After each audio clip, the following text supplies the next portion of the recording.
the standard for what is normal and abnormal behavior. Not all behavior is normally distributed. This is 500 characters.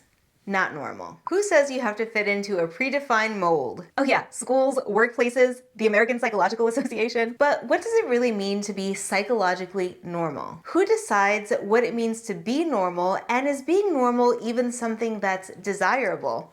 I'm psychologist Dr. Jamie, and today we're going to take a deep dive into the concept of normal. When a behavior is described as normal, it's seen as typical, average, or consistent with a standard. The word normal originated from the Latin term meaning a standard or pattern used as guidance or comparison in carpentry. In behavioral science, it's meant to mean how close or far you are from some sort of standard. All talk of normative behavior needs to start with this guy. If you're having flashbacks of high school probability and statistics class, don't panic. I'm here to walk you through it. This is a normal distribution curve, also known by a variety of fancy statistical terms or your basic bell curve. The curvature of a normal distribution is symmetrical and bell-shaped, with the highest point right here indicating the statistical mean or average. The other cool thing about this area right here is that it also represents the mode, or the value that's the most frequently seen in this data set. This point is also the median, which is the middle value if you lined up all of the observations from smallest to largest. You might hear me say observations a lot, and that's because in behavioral science, we're usually dealing with observations of human behavior. That means that we're tallying up things and putting them onto this graph. When trying to understand normal behavior, the shape of this bell is just as important as knowing this middle peak section. If the bell is skinny with a high peak, it means that behaviors don't vary that much. If the bell is wider, it means that observations vary quite a bit.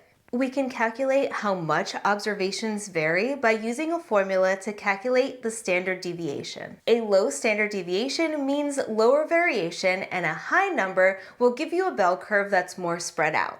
Okay, this is my last math throwback, but there's another important thing for us to consider when looking at normal behavior, and that is range. Now, theoretically, the ends of this bell curve go out into infinity. But we're dealing with reality here when we look at human behavior, and being able to identify the extremes of that behavior helps us to better understand what is normal for that thing. That's called the range, and although that's the easiest to calculate because you're just looking at the extremes, it doesn't give you that valuable information about the shape of the curve or even if the data is normally distributed. And there's the first catch. Not all behavior is normally distributed. It can have a skew, meaning that observations can cluster at the high end or the low end.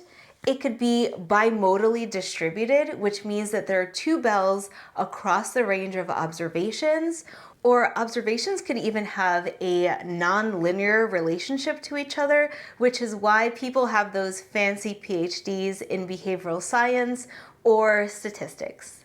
But you're not here for a full-on stats tutorial. That was College Jamie's job.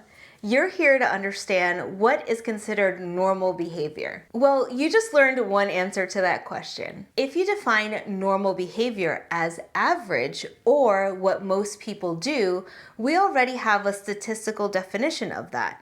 It's the mean and the mode that we just talked about. Another way of considering whether or not a behavior is normative is how close or far away it is from that average, which is standard deviation. You can use that measurement to see how normal a person's behavior is based on how far or close it is to that statistical average. But how far is too far? Well, the stats nerds have given us a handy guide to determine how far we can get from average before it gets a little weird. In a perfectly normal distribution, about 68% of the observations fall within one step or one standard deviation from the mean. This includes people that are a little bit less than average and a little bit more than average. If you take 2 steps away, that's 2 standard deviations.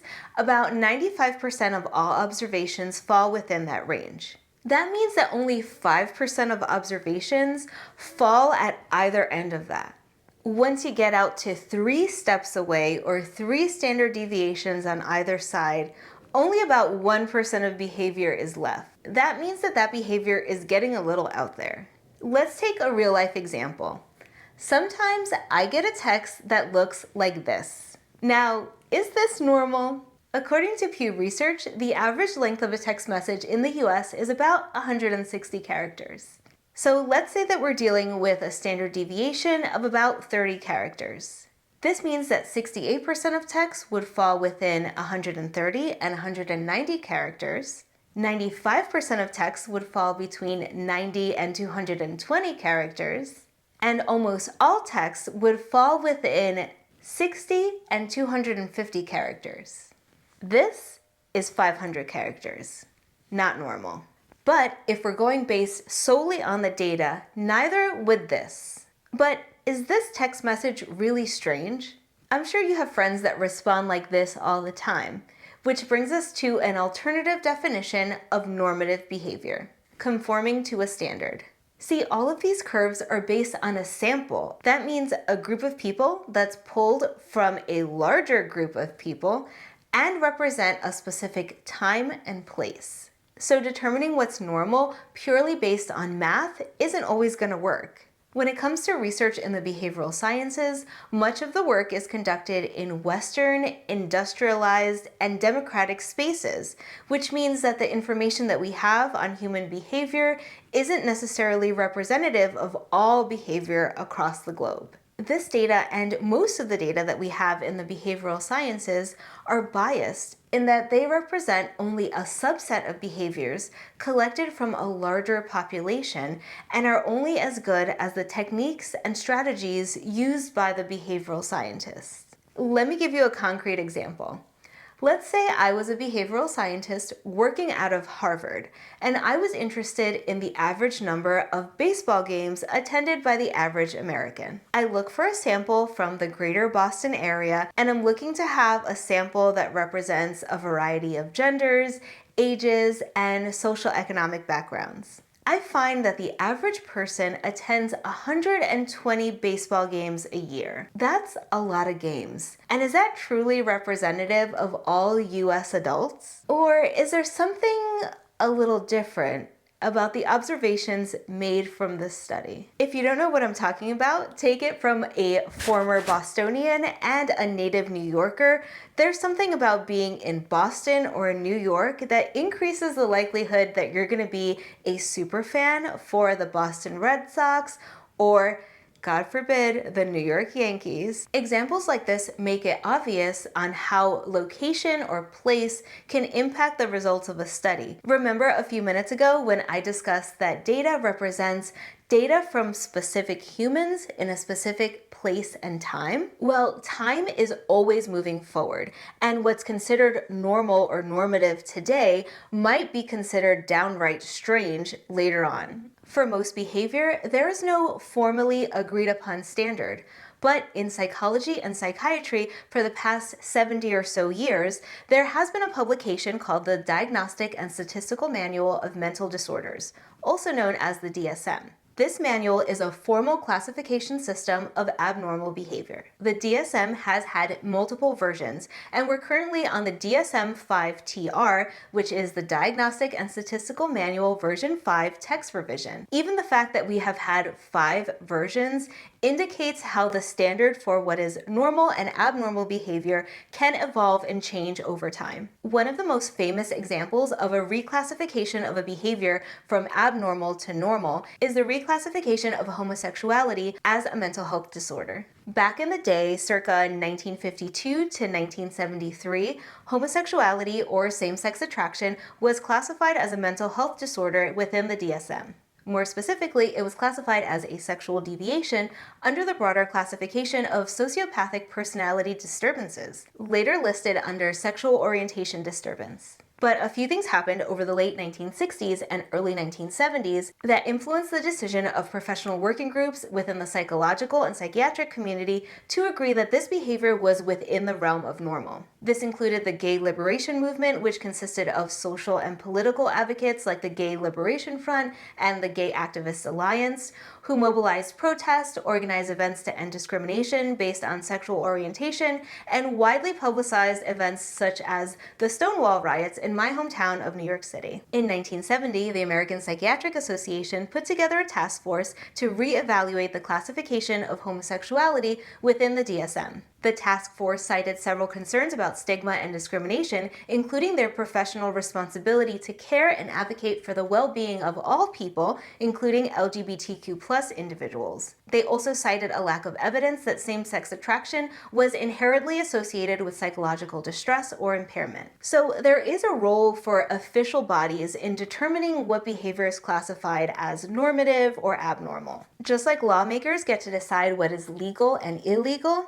professional agencies such as the American Psychological Association and American Psychiatric Association do put out official classifications of what behavior is considered normative or abnormal. These institutions emphasize that their classifications are based on data indicating that these behaviors can lead to or co-occur with harm to mental health or the well-being of the person. That careful consideration is important, but it also means that classifications or reclassifications of behavior takes time. Problematic internet use or even internet addiction has been shown in the psychological literature from as far back as 1990. Yet problems with internet use or social media remains classified as areas for future study within the DSM. And it's limited to problematic gaming, not general internet or social media addiction. So even as society and the psychological literature begins to understand the negative impact of excessive internet use or excessive interactions with social media,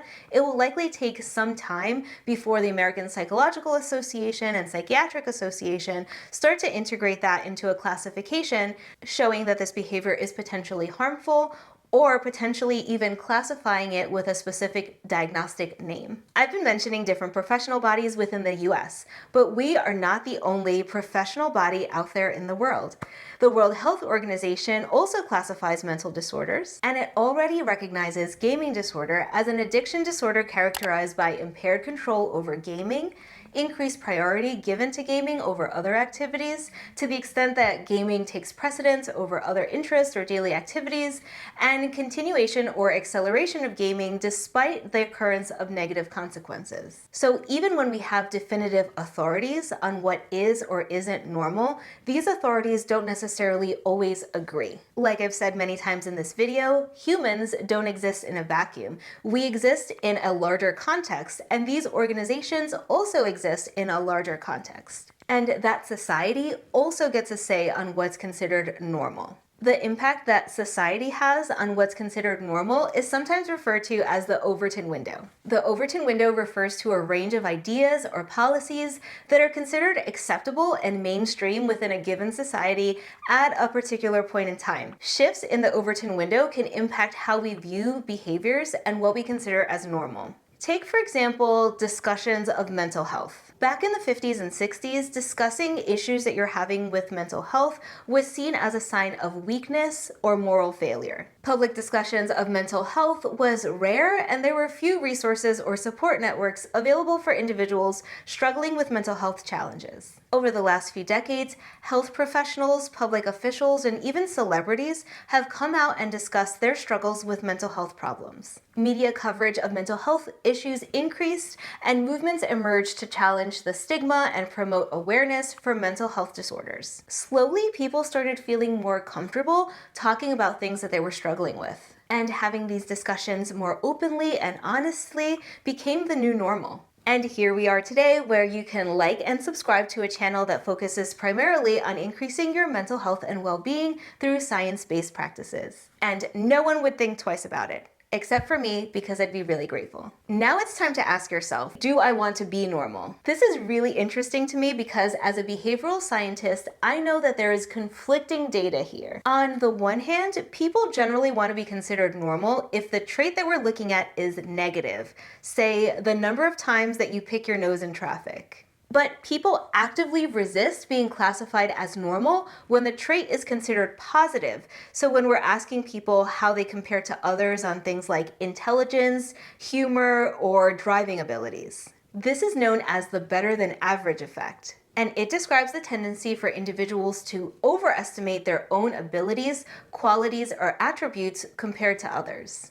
This bias leads most people to believe that they work harder than their coworkers, they are more attractive than the average person, and they have above average interpersonal skills. But you will not fall into this trap because you understand that average means that by definition, half the people are better and half the people are worse than the numerical average. So why do we even hold on to this concept of normal? If numerical averages are based on biased samples, and professional organizations can't even agree on what is normal or not normal, and society gets to change what they define as normal as time goes on, why do we even hold on to this concept of normal? Some people have argued that it comes from our evolutionary background and how we have a need to fit in with the group. For survival purposes, it's better for us to be part of a group, so it makes sense for us not to rock the boat or not to be seen as vastly different from other people within that group. Others have argued that our preoccupation with normal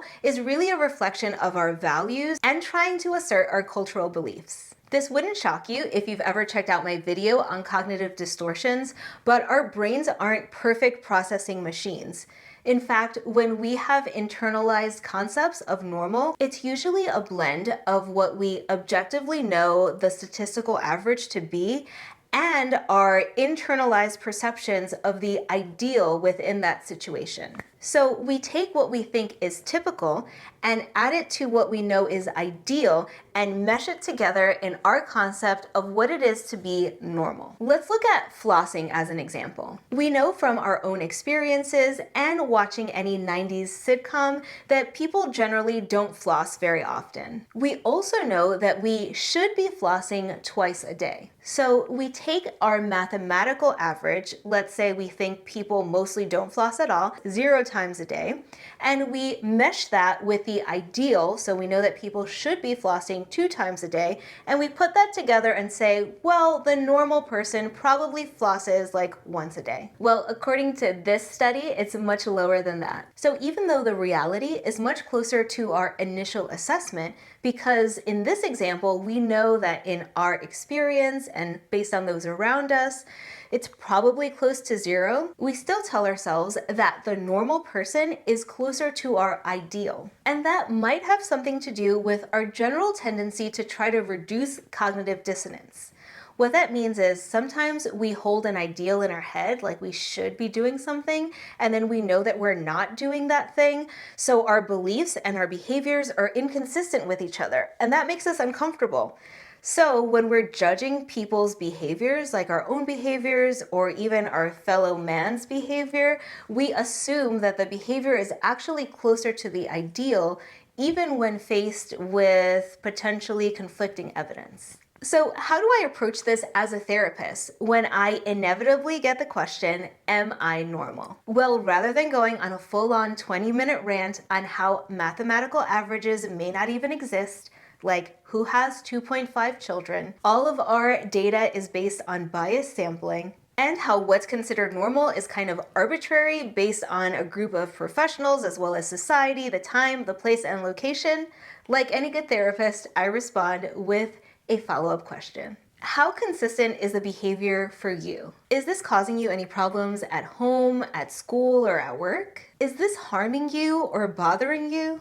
Is this something that you want to change? If your behavior is consistent with the kind of person that you want to be, there's no need to change it. You don't have to work so hard to fit into some nebulous definition of what it means to be normal. Normal may not even exist. Human variation and diversity is what makes us human. And being odd, well, that's just kind of normal. Hi, if you've stuck around for this long, consider hitting that subscribe and check out some other videos on my channel on Wellness First Personal Productivity.